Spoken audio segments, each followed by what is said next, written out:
I stepped away from my job at 63 and headed north to a small lake in Minnesota because I was tired of noise and tired of people. I wanted stillness. I wanted to hear my own thoughts without traffic grinding outside the window or neighbors fighting through paper-thin apartment walls.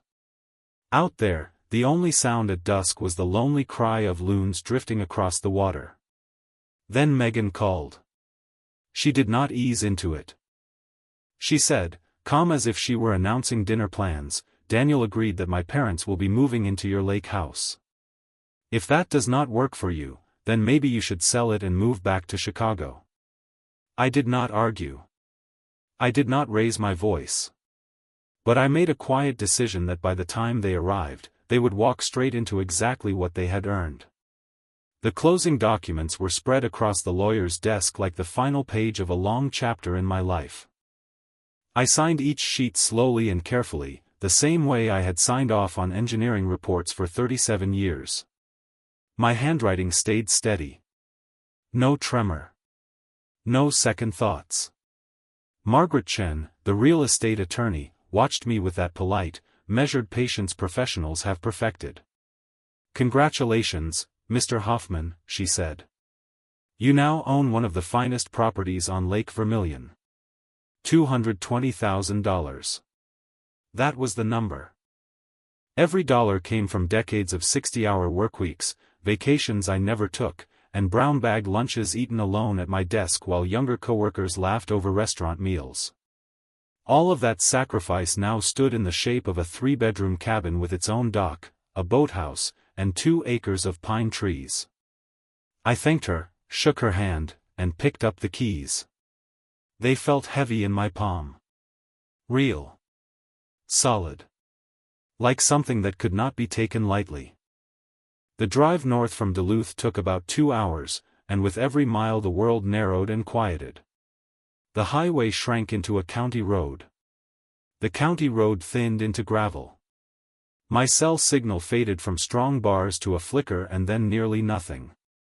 I stopped at a small bait shop that doubled as a grocery store. Bought coffee, eggs, bread, and butter. The woman behind the counter asked if I was visiting. "No," I told her. "I am living." She smiled in a way that felt like approval. "You will love it up here," she said. Quiet as a church. The last mile wound through thick forest. Sunlight slipped through the branches in scattered pieces, like coins tossed across the ground. When I first caught sight of the lake through the trees, I pulled over and shut off the engine. A great blue heron stood at the water's edge, still as stone. I watched it strike the surface and rise with a silver fish in its beak. I sat there 5 full minutes just breathing. No sirens. No construction noise. No angry shouting through apartment ceilings. Just wind in the pine trees and water touching the shore. The cabin was better than the photographs. Cedar logs weathered into a soft silver tone. A stone fireplace climbing the north wall. Broad windows opening toward the lake. 3 bedrooms, which felt almost excessive for one man. But after years in cramped Chicago apartments, that extra space felt like breathing room. I unpacked the way I had always worked, deliberate and organized. Tools lined neatly on the pegboard in the garage. Hammer. Wrenches. Socket set. Each one in its place. Books arranged by subject on the built-in shelves, history, engineering manuals, the novels I had promised myself I would read when life slowed down. I placed the coffee maker on the counter where morning light would hit it first. By sunset, everything had a home. I brewed coffee even though it was too late in the day, because for once I did not care about sleep schedules. I carried the mug out to the Adirondack chair at the end of the dock. The heron had disappeared, but a pair of loons drifted across the water, their calls echoing back and forth like they were holding a quiet conversation. I called Daniel. "Dad." His voice came through warm, even with the weak signal. "Did you close on it?" "I am sitting on my dock watching loons right now." "That is fantastic," he said. "You earned this. 37 years, Dad. Every square foot. Something in my chest loosened when he said that. Daniel had seen the long nights. He knew about the baseball games I missed and the evenings I fell asleep at the table. He understood what this place meant. I asked about Chicago. He said things were busy. Megan's parents were still staying with them while their condominium renovation dragged on. It is crowded, he admitted after a pause. I can imagine, I said. How much longer? Another month, supposedly. But there are always delays. We kept the conversation safe. His marketing job. My plans to repair part of the dock. When we ended the call, I watched the last orange streaks fade from the sky and felt something I had not felt in years. Peace. The next evening, the phone rang while I was back on the dock, coffee in hand again, watching the lake turn gold under the sunset. Megan's name appeared on the screen. Hello, Megan. Frank. Her voice carried that tight, clipped edge I had learned to recognize over 7 years of marriage to my son. That was the tone she used when she had already decided how things were going to go. We need to talk. All right. My parents cannot stay in our apartment anymore. It is too small, and the renovation is taking longer than expected. Daniel and I discussed it, and we believe the best solution is for them to stay at your lake house for a few months. I set my coffee down carefully so it would not spill. I am sorry, I said slowly. What? It makes perfect sense, she continued, as if explaining something obvious to a child. You have 3 bedrooms. They need somewhere quiet. And honestly, Frank, you are one person alone in all that space. It is practical. Megan, I just bought this house yesterday. I have not even finished. My parents are under a lot of stress, she cut in. My father has blood pressure problems. They need a peaceful environment. And that cabin is sitting there empty most of the time anyway. It is not empty, I said evenly. I live here. You know what I mean, she replied, impatience sharpening her words. You do not need 3 bedrooms. This is about family helping family. That was the line she used. I had heard it before. Too many times. In my experience, family helping family somehow always translated into me giving and everyone else taking. Did Daniel agree to this? I asked. Daniel understands that sometimes sacrifices have to be made, she said, her voice sharpening just enough to cut. Unlike some people. I turned my eyes toward the lake. The loons were gliding over the darkening water, leaving thin ripples behind them. I had been there exactly 24 hours. 24 quiet, beautiful hours. When are they planning to arrive? I asked. Friday. I will text you their flight details. You can pick them up in Duluth. She paused, and when she spoke again there was something colder in her tone. A warning. Do not make this difficult, Frank. My parents are good people. They deserve somewhere nice to stay. If this is a problem for you, then sell the cabin and come back to Chicago where you can actually be useful. The call ended. I stayed on that dock long after the sky went black. The loons called back and forth across the water like they were having their own private conversation. My hands wanted to shake. I would not let them. For 37 years, I had been the accommodating one. The man who said yes when he meant no. The one who swallowed irritation and told himself it was not worth the fight. The one who turned other people's poor planning into his responsibility. Not this time. I went inside, sat down at the kitchen table, and pulled out a legal pad and a mechanical pencil. The same tools I had used for decades when calculating load tolerances and structural stress points. Only now I was not designing a bridge or a support beam. I was designing a response. Morning found me in that same chair, papers spread around me, notes scribbled in neat columns. I had slept maybe 2, maybe 3 hours, but my mind felt sharper than it had in years. The coffee pot was empty, so I made another batch. My first call was to the Lake Vermilion Township office. I just purchased property on Anchor Point Road, I told the clerk. I want to understand the regulations regarding short-term rentals and guest occupancy. She walked me through the township rules in a patient, measured voice. I wrote everything down.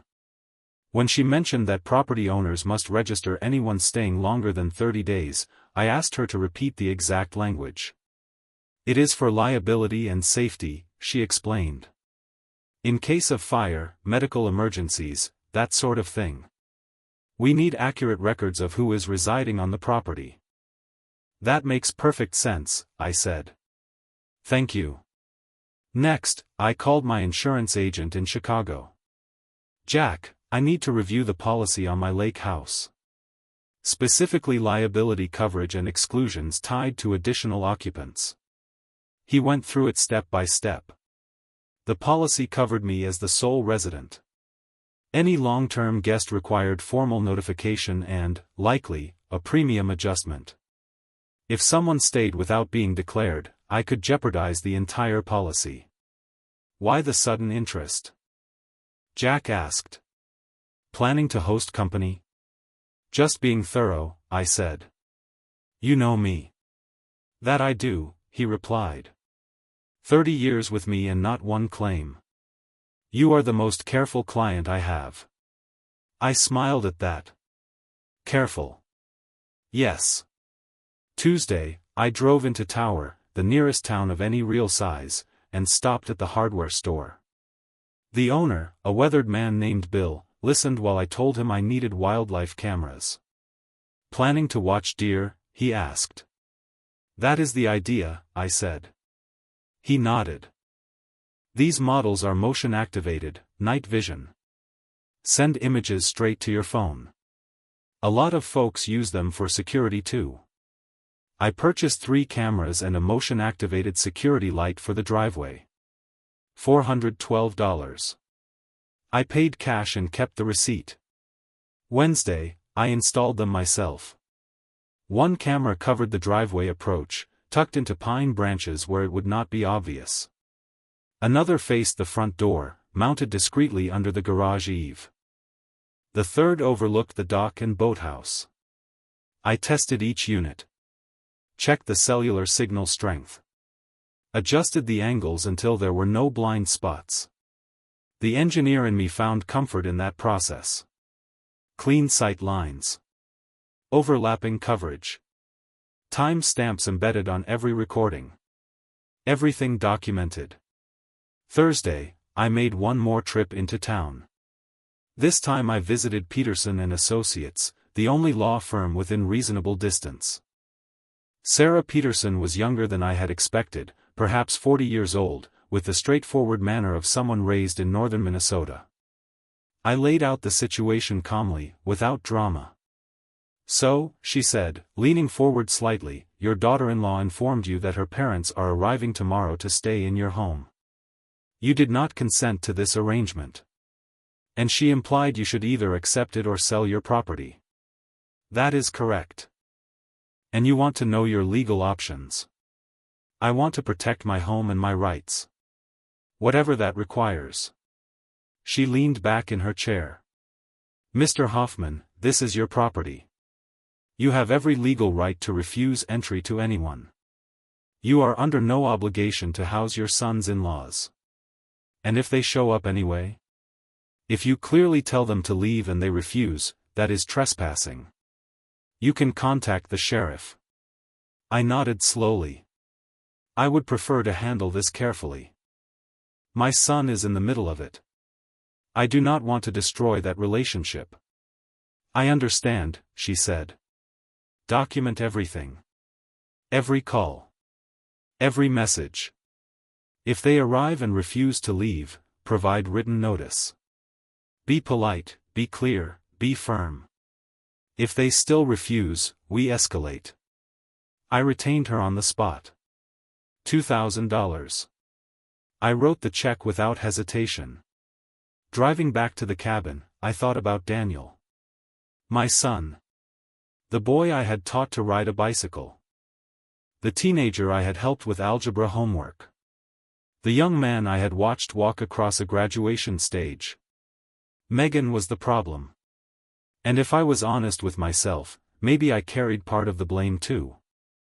I had spent 7 years letting her push a little further each time, smoothing things over, choosing quiet over confrontation. Boundaries mean nothing if you never enforce them. That evening I sat on the dock and watched the sun sink behind the treeline. The loons were out again, their calls rising and falling with the wind moving through the pines. The lake looked calm, almost indifferent. Tomorrow, I knew, would not be calm. I was ready. Friday morning came in cool and gray. I woke up at 5 without an alarm, brewed coffee, and stood by the window watching mist lift off the water like smoke from a slow fire. My phone lit up on the counter with the text Megan had sent the night before. Mom and Dad landing Duluth 11:30. Be there. No greeting. No question mark. Just instruction. I did not respond.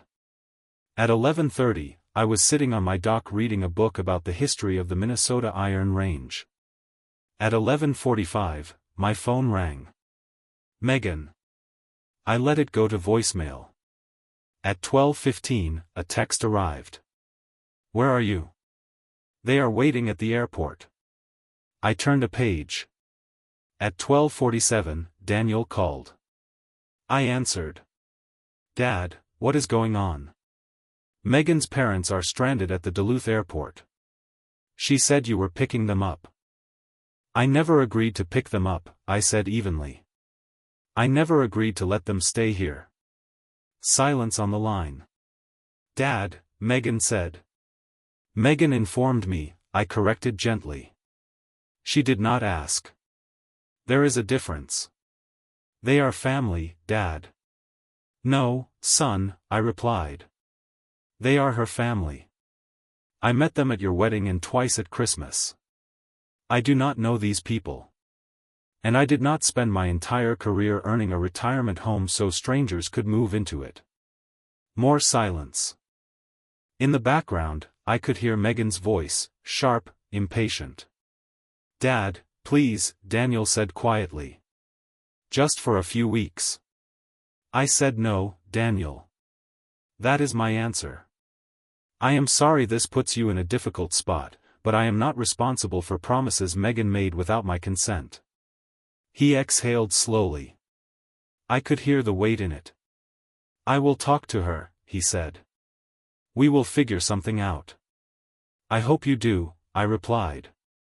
Give her parents my regards. And tell them I recommend the Holiday Inn in Duluth. It is comfortable. I ended the call and tried to return to my book, but the words blurred. After a few minutes I closed it and walked the property instead. I checked the camera placements, scanned the tree line, moved slowly along the perimeter, thinking. 2 hours later my phone chimed with an alert from the driveway camera. A rental car was turning onto the gravel road. I watched the live feed as it rolled out from the trees and stopped in front of the cabin.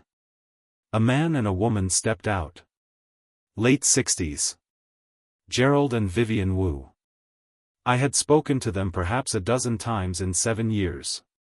Gerald's eyes moved across the property in a way I recognized immediately. Appraisal. Calculation. What is this worth? Vivian swatted at the air and made a face at the trees. Likely a mosquito had offended her. I stepped out onto the porch before they reached the steps. Gerald. Vivian. This is unexpected. Frank, Gerald said. His handshake was brief and firm, more business than warmth. Megan said you would be here. Sorry about the confusion at the airport. We rented a car. There was no confusion, I replied. I never agreed to pick you up. And I never agreed to have you stay here. Vivian's expression tightened. Excuse me? Megan told us. Megan does not own this property, I said calmly. I do. And I am telling you that you will not be staying here. Gerald took a step forward. His tone shifted into something familiar. The voice of a man accustomed to pushing until doors opened. Frank, let us be reasonable. We are family. Megan and Daniel believe this is the best arrangement. And honestly, you are one person in a 3-bedroom house. It is selfish to refuse. Selfish, I repeated. I let that word sit in the air. I worked 37 years for this house. I ate lunch alone at my desk while other men went out. I missed my son's baseball games and school plays. I built this place with decades of sacrifice. And you are calling me selfish for not turning it over to people I barely know? We are not asking for charity, Vivian said sharply. We are family. You are strangers who happen to share blood with my daughter-in-law, I said. That is not the same thing. Gerald's face reddened. This is absurd. Megan warned me you might be difficult, but I did not believe her. And yet, I said quietly, here we are. I crossed my arms. There is a resort near Ely about 40 minutes from here. I recommend it. Now please leave my property. We are not leaving, Gerald snapped. We drove 3 hours from Duluth. We are tired, and we have just as much right to be here as you do. No, I said evenly. You do not. I own this property. You do not. If you refuse to leave, I will call the sheriff and have you removed for trespassing. Vivian grabbed his arm. Let us just go. We will call Megan. She will fix this. They retreated to their rental car, arguing in low, sharp voices. I stood on the porch and watched until the vehicle disappeared down the gravel road. Then I went inside and reviewed the camera footage. Every second recorded. Every word captured. The phone started ringing within the hour. Megan first. Furious. I let it go. Daniel next. Pleading. I let that one go too. Then Megan again.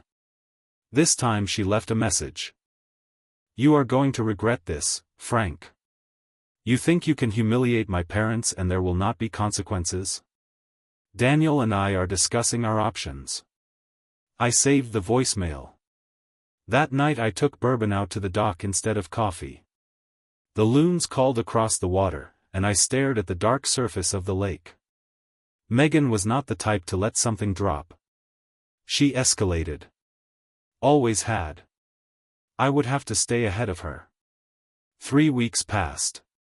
Quiet weeks. Too quiet. I used them the way I used to approach a complicated engineering project. Research. Documentation. Contingency plans. I learned that Gerald Wu had filed for bankruptcy 2 years earlier after a failed restaurant investment piled on top of mounting credit card debt. The so-called condominium renovation Megan mentioned was fiction. They had lost the condo to foreclosure. They had been living with Daniel and Megan for 4 months, not a few weeks. I hired a private investigator in Minneapolis, Ellen Marsh, recommended by my attorney Sarah. $300 for a background check. Money well spent. There is more, Ellen told me over the phone. Gerald Wu has an $80,000 civil judgment against him tied to that restaurant failure. And there are some questionable financial transfers connected to your son and daughter-in-law's joint accounts. My stomach tightened. What kind of transactions? I asked Ellen. Large transfers, she said calmly. $45,000 total over the past 8 months. All moved into accounts in Gerald Wu's name. $45,000. That was not loose change. That was not a holiday gift. That was Daniel's savings. His future. The down payment on a home. His retirement beginning to take shape. Can you document it? I asked. It is already documented, she replied. I will send the full report. The file arrived the next morning through a secure email link. I printed every page and added it to the folder I had started building. Evidence. Dates. Transfers. Court filings. Facts arranged neatly in black and white. I had spent my life trusting documentation over emotion. Paper rarely lied.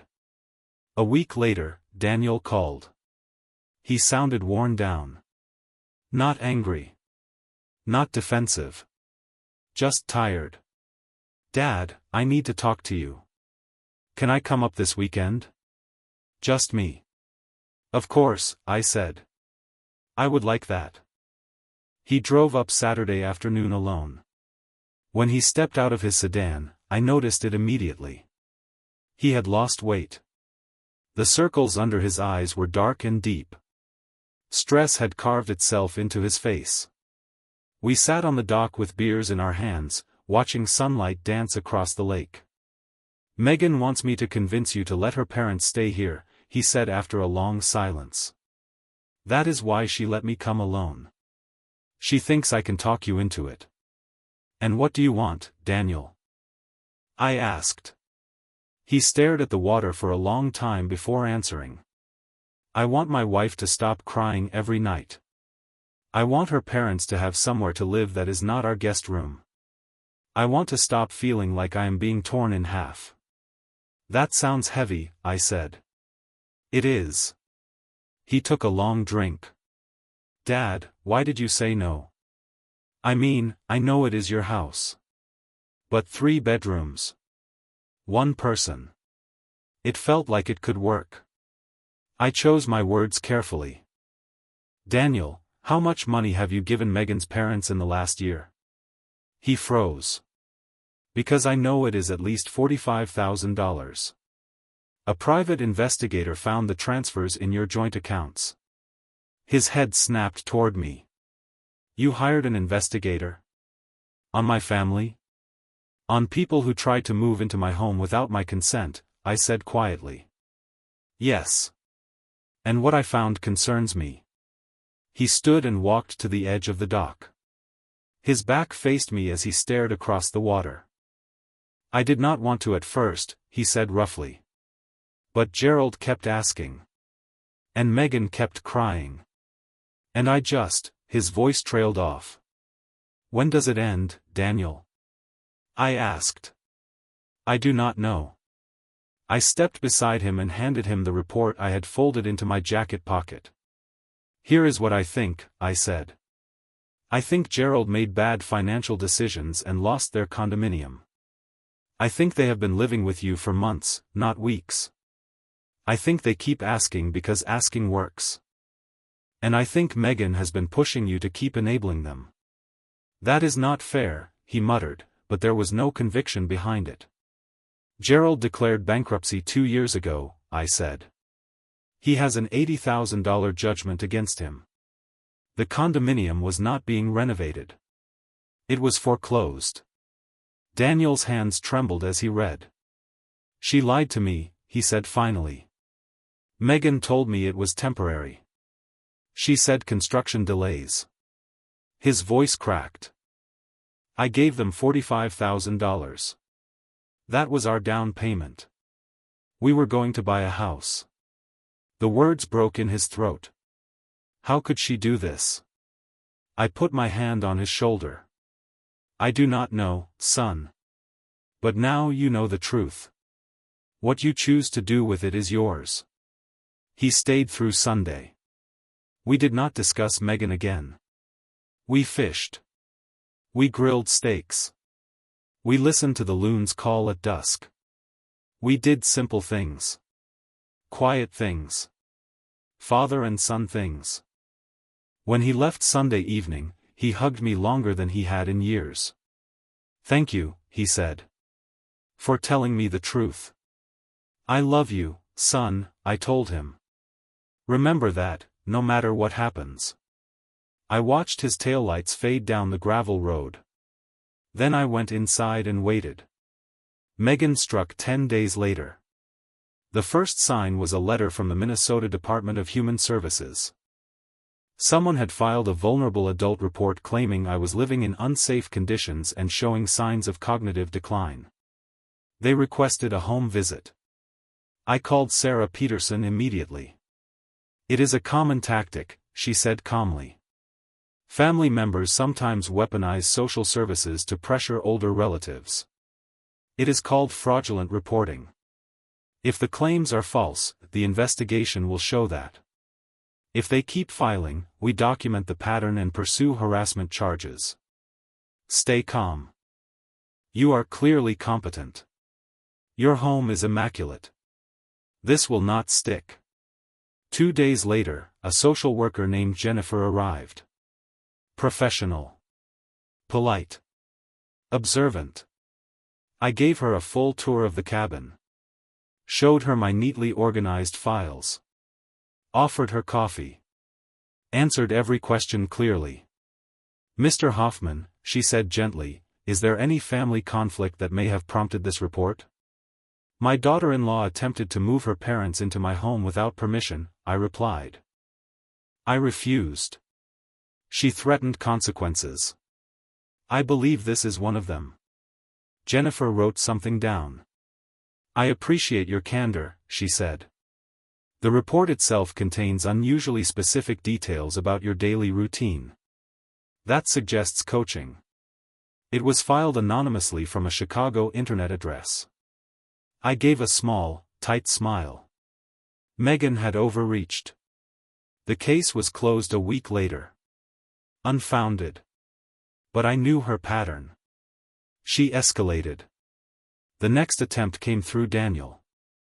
3 weeks after his visit, he called. His voice was wrong. Flat. Measured. "Dad, I have been thinking. Maybe you should consider selling the lake house. It is a lot for one person to maintain. Megan is worried about your health being alone up there." "Megan is worried about my health?" I asked. "We both are." "Daniel," I said quietly, "are you reading from something?" Silence. Then almost a whisper. "She is standing right here." "I see," I said. "Tell her I received the message. Tell her my health is excellent. My home is exactly where I want to be. And I have no intention of selling. Dad. Goodbye, son." I ended the call and sat at the kitchen table, staring at the wood grain beneath my hands. She was turning my own son into a tool against me. And Daniel was so deep in her version of reality that he could not see daylight anymore. The next morning I called Ellen Marsh again. "I need more," I told her. "About Megan. Her job. Her finances. Everything." There was a pause. "This is escalating," Ellen said. "Yes," I answered. "It is." The report came a week later. Megan had been fired 4 months earlier. Daniel did not know. She had been pulling money from their joint accounts to make it look like she still had income. In reality, she was funneling it to her parents. The total had passed $60,000. $60,000. I sat with that for 3 days. Telling Daniel would break his heart. Not telling him would let the lie keep growing. I chose the truth. I always had. I sent him the report with a simple subject line, "You deserve to know." He called 6 hours later. "It's true," he said. His voice sounded empty. I confronted her. She admitted the job. The money. All of it. She said she was protecting me from stress. "I'm sorry, son. She's been lying for months. And when I asked about the report she filed against you, she said you deserved it. For embarrassing her parents." That one sat heavy between us.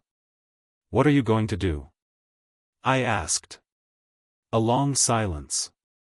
"I don't know yet. But I needed to call and say I'm sorry. For not believing you. For letting her use me.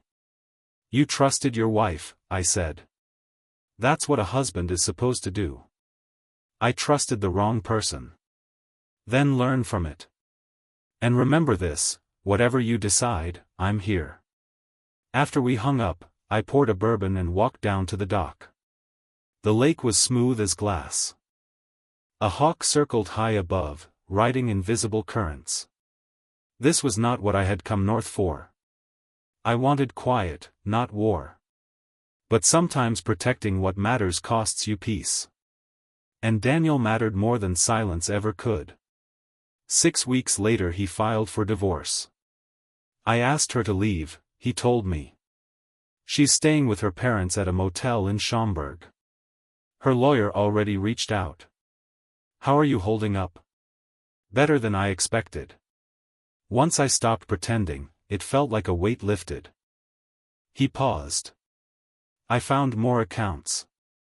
Loans in my name. It's going to take years to untangle. I'm sorry. Don't be. If you hadn't stood your ground about the lake house, I might never have seen any of it. Come up this weekend, I said. Bring a fishing rod. Let's just be father and son. I'd like that. He arrived Friday evening thinner, but steadier. The hunted look was gone. In its place was something harder. Clearer. We spent Saturday on the lake catching walleye and smallmouth bass. No lawyers. No court dates. Just water and wind and the quiet rhythm of casting and waiting. That evening, while we grilled our catch on the deck, Daniel stared out across the water and said something I did not expect. There was a marketing firm in Duluth hiring. Daniel had already done a phone interview. We were sitting on the dock when he told me. I need a clean break, Dad, he said, staring out at the water. Away from Chicago. Away from everything that reminds me of her. What about the divorce? I asked. My lawyer says most of it can be handled remotely. I will have to travel for court appearances, but that is manageable. He turned toward me then. What do you think? I chose my words carefully. I think you are a grown man capable of making your own decisions, I said. And I think having you nearby would make me very happy. That smile he gave me, the first real one in months, was worth every ounce of trouble we had been through. 2 months later he accepted the job in Duluth and rented an apartment overlooking Lake Superior. On weekends he drove up to the cabin. Sometimes we fished. Sometimes we just sat on the dock and talked. The divorce finalized in December. Megan took the furniture. She also took her parents' remaining demands for money. Daniel kept his freedom and what was left of his savings, which was not much. The forensic accountant uncovered another $30,000 in hidden debt Megan had accumulated. She was planning to put a lien on your lake house, Daniel told me one weekend. Her attorney claimed the money she transferred was actually loans to you. Said it entitled her to a stake. Money she gave me? I asked quietly. It was completely fabricated. But her attorney was ready to file. I let that sink in. What stopped her? I told her if she tried anything against you, I would testify about everything. The hidden accounts. The forged signatures. All of it. Her lawyer dropped her the next day. I looked at my son. You protected me, I said. You protected me first, he replied. By telling me the truth when it would have been easier to stay out of it. That is what family does. He nodded. Real family. Spring came slowly to Lake Vermilion. The ice broke in April. By May, the loons were back. One Saturday morning Daniel's car pulled up again, but this time someone stepped out beside him. A tall, dark-haired woman with an easy smile. Dad, Daniel said, this is Rebecca. We work together. She shook my hand firmly. He says you are the most stubborn man in Minnesota. I hope he means that kindly, I said. Oh, he does. We spent the day on the lake. Daniel showed her how to cast, how to watch the water for movement. She was not very good at first, but she laughed at herself and kept trying. I liked that. That evening, while she wandered along the shoreline, Daniel sat beside me. "What do you think?" he asked. "I think she is nothing like Megan." He nodded. "She is not." "Then keep seeing her." He laughed. A full, honest laugh. I had missed that sound. A year passed. Daniel and Rebecca got engaged. They bought a modest house in Duluth with a yard for the dog they planned to adopt. I sat quietly at their closing, watching them sign papers, feeling the same steady pride I had felt at his college graduation. The wedding was small, held at a restaurant overlooking Lake Superior on a bright September afternoon. 50 guests. I gave a toast that made people laugh and made Rebecca cry. Megan was not there. She had remarried quickly to a man she met online. Gerald and Vivian moved in with them. Daniel told me the new husband had money. "He does not know what he is getting into," Daniel said. "Maybe he does," I replied. "Or maybe he thinks he can manage it." "No one manages them," Daniel said. "They take until nothing is left. Then I hope he has good lawyers." That autumn, I stood on my dock early one morning watching mist rise from the lake. The trees had turned red and gold, their colors reflecting in the still water. A bald eagle drifted across the sky toward the far shore. I thought about the year behind me. The fight to protect this place. The pain of watching my son's marriage fall apart. The quiet satisfaction of seeing him rebuild his life with someone honest. I had come north for solitude. Instead, I got conflict. But I also got something better than peace. I got my son back. And sometimes that is worth more than any quiet you think you are buying. Maybe peace is not about being alone. Maybe it is about being surrounded by the right people. That weekend Daniel and Rebecca drove up again, their new dog bouncing in the back seat like it had been born for open roads and pine trees. We took the boat out early and fished until the sun began sinking low. Later we grilled fresh walleye on the deck while the loons called across the lake, their voices stretching through the evening air. As we ate, Rebecca set down her fork and looked at me. "We have been talking," she said. "About the future. About family." Daniel glanced at me, smiling in that steady, certain way I had come to recognize. "We hope to have kids someday," he said. "And when we do, I want them to know this place. Summers here. Fishing. Watching the eagles. I want them to know their grandfather." For a moment I had to turn my head toward the water. The last light was fading behind the pines, and I did not want them to see my eyes. "I would like that," I said quietly. "Very much." Rebecca reached across the table and squeezed my hand. "Thank you," she said. "For raising a man worth loving." After they drove off Sunday evening, I stayed on the dock until full dark. The loons called once or twice more, then the lake settled into that deep northern stillness. One by one, the stars appeared overhead.